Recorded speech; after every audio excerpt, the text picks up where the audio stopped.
When muscle cars ruled the streets, one stood atop the throne in 1970, the Buick GSX.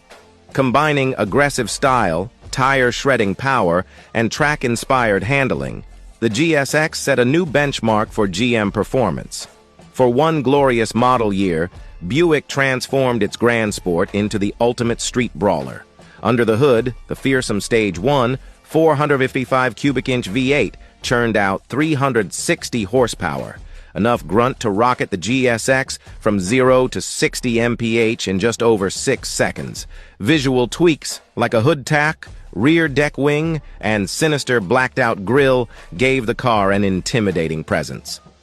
And advances in suspension design, like front and rear stabilizer bars, radial tires, and quicker steering, brought V8 excitement with European-style handling finesse. The 1970 Buick GSX was the Sloan brand's moonshot moment, proof they could compete with Pontiac and Oldsmobile in the youth market. And it left an indelible legacy, still adored by enthusiasts today in a way no other Buick has managed.